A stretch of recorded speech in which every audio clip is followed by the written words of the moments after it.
In the busy little city of Luzinwa, 19-year-old Amara sat quietly at a family gathering, hoping for once she would feel like she belonged. Instead, her uncle leaned back in his chair, looked straight at her, and with a cruel smirk said, "We wish you were never born." The words sliced through the air. The others laughed, some nodding in agreement, as if it was a joke they had all rehearsed. Amara froze. Her chest tightened, and though her face showed nothing, inside it felt as if the ground had broken beneath her. She had always been treated like the outsider, the mistake in the family, but this moment sealed it. She could hear the echo of every cold glance, every insult, every dismissal that had followed her since childhood. That single sentence carried all the weight of years of rejection, and it crushed her. She looked around the room, her eyes scanning faces that carried no kindness, no love. No one defended her, no one even looked ashamed. The laughter grew softer, but the damage was already done. Amara didn't cry. She didn't argue. She simply stood up and walked out of the room, her footsteps steady, her silence louder than any words she could have spoken. Yet deep inside, something fierce began to burn. What was meant to destroy her sparked a fire she didn't even know she had. That night, as she lay awake, those cruel words repeated in her head, but instead of breaking her, they began to shape her. That night, after the cruel words still rang in her chest, Amara sat alone in her small room at the back of her parents' compound. The walls felt like they were closing in on her. For years she had begged for love, for a kind word, for someone to see her worth, but nothing ever came. Tonight she finally understood that she could not keep waiting. She pulled out a small bag and folded the only clothes she owned, a few dresses and a worn sweater. She placed inside a pair of sandals, an old notebook, and a photograph of herself as a little girl. She counted the money she had saved from doing odd jobs, just 200 kwacha. It wasn't much, but to her it was freedom. Her hands shook as she packed, but her face stayed calm. The house was silent. Everyone else was asleep, unaware that this would be the last time they would see her under their roof. She stepped outside into the night, the moonlight shining faintly on the dirt road. For a moment she turned toward the house, her heart heavy, but she forced herself not to cry. She refused to let them hear her tears. Without a sound, she walked away. At the bus station she bought a ticket to Mapalisa, the capital city. The old bus smelled of dust and smoke, but Amara didn't care. She sat by the window, clutching her bag tightly against her chest. As the engine roared and the city of Luzingwa disappeared behind her, she whispered to herself, "I will never beg for love again. I will never ask them to accept me. I will find my own place." The night air rushed through the window, cool against her face, and for the first time in her life she felt free. The ride was long, the seats hard, and hunger twisted her stomach, but Amara's spirit grew stronger with every mile. She didn't know what awaited her in Mapalisa. She had no relatives there, no friends, and almost no money.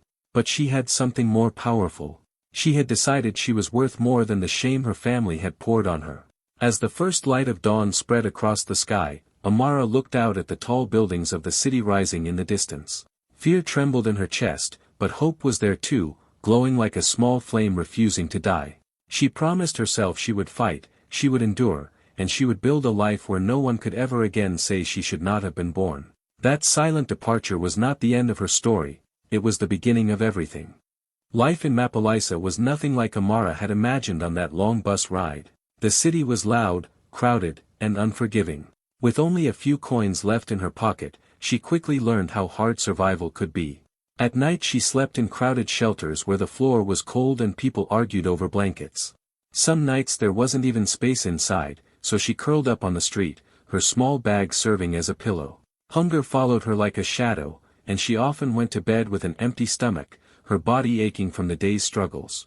To earn money, she found work washing dishes in a small, smoky restaurant at the edge of the market. The pay was little, the hours were long, and the insults were many. Customers often treated her like she was invisible or worse, like she was worth nothing. The owner shouted whenever she made a mistake, and her hands became rough and scarred from endless hours in dirty water. Still, Amara never complained. Each day she told herself she had left home for a reason, and she refused to let the streets of Mapalisa break her spirit. One evening, as she was wiping down a table near the back of the restaurant, she overheard two well-dressed men talking. They spoke about a competition for new technology startups, their voices filled with excitement. Amara didn't know much about business or technology, but something about their conversation caught her attention. She leaned closer, her heart racing with curiosity. She wanted to know more, even though she had no idea how this world worked. When the men left, she quietly followed them outside, keeping a little distance. That was when one of them noticed her, a tall man with sharp eyes but a kind smile. His name was Kato Mwamba, a self-made entrepreneur who had once been poor like her. He asked why she was following them, and though embarrassed, Amara told him the truth. She admitted she didn't understand everything they had said but wanted to learn. Instead of laughing at her, Kato studied her face for a long moment. Then he said, "You have fire in your eyes. If you are serious, I can teach you. But it will be harder than anything you have faced." Amara's heart pounded. No one had ever seen potential in her before, no one had ever offered to guide her. Without hesitation, she nodded. She promised she would work harder than anyone if given the chance. Kato smiled faintly and told her to meet him the next morning. As he walked away, Amara stood under the streetlights, her hands trembling. For the first time since arriving in Mapalisa, hope felt real. The harsh streets had tested her, but now, hidden within them, she had found a mentor who could change everything. Amara's life changed the moment she said yes to Kato's offer. From that day, she lived with only one focus, to learn and to rise. Every morning she woke up before sunrise and worked long hours at the restaurant, scrubbing greasy plates until her arms hurt. When her shift ended, she rushed to another small job cleaning offices late at night. After both jobs, while most people were asleep, Amara sat in Kato's tiny workspace with borrowed books and an old computer. She struggled at first. Coding looked like a strange foreign language. Digital marketing seemed like a maze of endless rules. Entrepreneurship felt impossible, a world too big for a girl who had once slept on the streets. Many nights she wanted to quit. Many nights she stared at the computer screen with tears in her eyes, remembering her uncle's voice saying, "We wish you were never born." But instead of breaking her, those words fueled her. Each insult she had ever heard turned into fire inside her chest, pushing her forward when her body was ready to collapse. Kato was strict. He never allowed excuses. If Amara fell asleep in class, he made her start again. If she failed at a task, he made her repeat it until she mastered it. But behind his stern lessons, he believed in her more than anyone ever had. Slowly, Amara began to change. The shy, broken girl was gone. In her place grew a young woman who could code a full website, design digital campaigns, and plan a business strategy from scratch. 3 years passed in what felt like a blur of sweat, hunger, and determination. Amara barely owned more than 2 sets of clothes, but her mind was rich with knowledge. At 22, she launched her own digital services company, Amara Tech Solutions, from a small rented office with just one second-hand desk and a borrowed laptop. At first, she handled every task alone, from coding to customer service. She worked day and night, chasing clients, sending proposals, and fixing mistakes. Slowly, people started noticing her. Her projects were sharp, professional, and delivered faster than anyone else's. Soon, bigger opportunities came. Local businesses trusted her, then companies from other cities, and eventually international investors reached out. They were amazed at her story, a girl who had started with nothing but pain and turned it into power. Within 3 years, Amara Tech Solutions grew from one desk to an office filled with bright young employees, all inspired by her journey. Amara never forgot those cruel words from her family. But now, whenever they echoed in her mind, she smiled. She had taken the ashes of her broken past and built bricks strong enough to hold an empire. By the age of 25, Amara had become a name that no one in Mapalisa could ignore. The same girl who once slept on the streets now walked into her own glass towers in the heart of the city's financial district. The offices were modern and shining, filled with busy young professionals tapping away at computers, all working under the banner of Amara Tech Solutions. She had started alone with nothing but a laptop and courage, but now she employed over 300 people. Her company provided digital services to small shops, big corporations, and even international firms across Africa. The phones in her office never stopped ringing with new clients, and her inbox overflowed with partnership requests. Investors flew in from different countries just to meet the young woman everyone was talking about. Magazines printed her face on their covers, calling her the new voice of African tech. On social media, her name trended almost daily, with young people across the continent sharing her story as proof that no background was too broken to produce greatness. She was invited to speak at conferences, to share stages with presidents, and to inspire students in universities. She drove sleek cars, lived in a beautiful penthouse overlooking the city, and wore the confidence of someone who had built herself from the ground up. Everywhere she went, cameras followed, and people whispered her name in admiration. But behind her bright smile and powerful presence, Amara never forgot the darkness she came from. At night, when she looked at the skyline from her balcony, she often remembered the small girl who once stood alone on a dirt road, carrying a bag with nothing but a few clothes and 200 kwacha. She remembered the sting of her uncle's words, "We wish you were never born."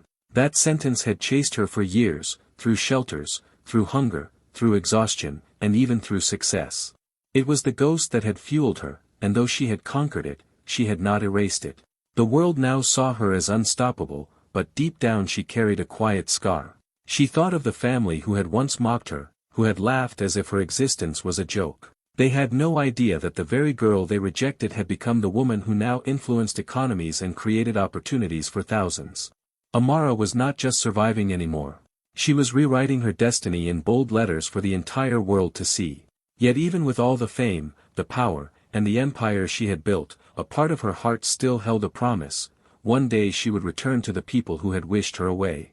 And when she did, they would see her not as the unwanted child, but as the empire no one had expected. 6 years had passed since Amara last walked away from her parents' compound in silence. This time, her return was nothing like the night she left with only a small bag and 200 kwacha in her pocket. On a bright Saturday afternoon, the quiet streets of Luzonwa suddenly stirred as a line of sleek black SUVs rolled into the neighborhood. The engines purred like thunder, and tinted windows reflected the curious faces of neighbors rushing out of their homes. Children ran barefoot alongside the cars, shouting her name, Amara. Amara. Some people waved, others whispered in disbelief, wondering if the stories they had read in newspapers and seen on TV were finally true. When the cars stopped outside her parents' gate, silence fell over the crowd. The heavy doors opened, and Amara stepped out. She wore a sharp white suit that gleamed in the sunlight, her heels clicking against the ground with quiet confidence. Dark sunglasses covered her eyes, and 2 security guards flanked her as if she were royalty. The neighbors gasped, phones lifted into the air to record the moment, while her family rushed out of the compound in shock. They stood frozen, unable to believe that the girl they had once mocked and wished away now commanded such power, presence, and respect. Her mother's hands trembled, her father's lips parted but no words came out, and her uncle, the very man who had spat the cruelest words years ago, stared at her with wide, unblinking eyes. They had all heard of her success, of course. They had seen her face in magazines, heard her name on the radio, and watched her interviews on television. But none of that prepared them for the moment she stood before them, not as the unwanted child they once dismissed, but as a woman who had risen higher than they ever imagined. The compound, which once felt like a prison to Amara, now felt small under her presence. Neighbors pressed closer to the fence, eager to witness every second of this reunion. Some whispered in awe about her expensive convoy, others about the confidence in her walk. Even the children who once joined in mocking her when she was younger now looked at her with admiration, chanting her name like she was a hero. Amara removed her sunglasses slowly, her eyes calm, her face unreadable. She looked at her family standing together at the gate, still too stunned to speak. The memory of the night she left flashed in her mind, the laughter, the cruel words, the loneliness. But today, the tables had turned. She had returned, not broken, not begging, but as a woman who had built an empire from ashes. And as her family stood speechless before her, the whole neighborhood watching, Amara knew this was the return no one had ever seen coming. The family sat around the long wooden table, the same table where Amara had once been mocked and dismissed as if she were invisible. This time, she sat at the head of it, her sharp white suit glowing against the dull walls of the compound. Her presence filled the room, and the air was heavy with tension. Her uncle, desperate to break the silence, forced a laugh. "So, the little runaway finally made it big," he said, his tone dripping with the same arrogance he had always carried. The others chuckled weakly, trying to act as though nothing had changed. But Amara did not laugh. She leaned forward, her face calm, her hands steady, and placed a neat stack of papers on the table. At first, no one understood. They thought perhaps it was just business documents, maybe something to show off. But when Amara slid the papers closer, their eyes caught the official seals, the legal stamps, the signatures. She spoke softly, her voice carrying more weight than shouting ever could. "These are the ownership papers," she said. "The land you live on. The shops you run. Even this ancestral home." The words dropped like stones in water, and suddenly the smirks vanished from every face. Her uncle's laugh died in his throat, her father's jaw tightened, and her mother's eyes widened in shock. The silence was sharp enough to cut. They stared at the documents, flipping through page after page, realizing it was true. Amara had purchased everything, the very ground they stood on, the very businesses that kept them alive. What had once been their pride and security was now in her name. The room that had once been filled with cruel laughter was now choking with disbelief. Amara sat back in her chair, her eyes steady on her uncle, the man who had told her the words that had haunted her for years. "We wish you were never born." She took a deep breath, her expression calm but firm, and said, "You wished I was never born. But it seems everything you own now breathes through me." No one moved. No one spoke. The only sound was the rustling of papers in her uncle's trembling hands. The power had shifted so completely that even the walls of the compound seemed smaller, weaker, under her presence. Neighbors outside whispered, pressing closer to catch even the faintest sound. For the first time in her life, Amara's family had nothing to say. She didn't need to shout. She didn't need to remind them of the pain they caused. The papers on the table spoke louder than any words ever could. In that moment, Amara was no longer the unwanted child. She was the owner, the leader, the woman who had turned rejection into empire. And her family, once so proud and cruel, could only sit in silence, staring at the undeniable truth before them. News of Amara's return spread through Luzinwa faster than fire in dry grass. Within hours, the streets buzzed with her name. People who once ignored her now repeated her story with awe. Journalists rushed to capture every detail, snapping photos of her convoy, her sharp white suit, and the moment she stepped back into the compound she had left in tears years ago. Radios played her name on repeat, calling her the pride of Luzinwa, the girl who turned pain into power. Even politicians released statements praising her resilience, using her journey as proof that greatness could rise from anywhere. Neighbors who once whispered cruel things now pressed close to the gates, trying to catch a glimpse of her. Children sang her name as if she were a legend, their voices filling the streets. For the first time, her family became the ones who couldn't lift their heads. They sat in silence, their faces heavy with shame, realizing the very daughter they had rejected was now the woman who owned everything they depended on. Her uncle, once so proud and cruel, avoided her eyes, his head lowered in defeat. Amara stood tall, calm and unshaken. She hadn't returned just to humiliate them, though every bowed head felt like justice. She came back for something bigger, to show the world that no curse of words, no rejection, no cruelty could decide her destiny. The same words meant to erase her had become the fuel that built her empire. The girl they had tried to bury in shame had risen higher than any of them could dream. She was no longer the child they wished unborn. She was the woman who owned their world, and the whole city now bowed its head in respect.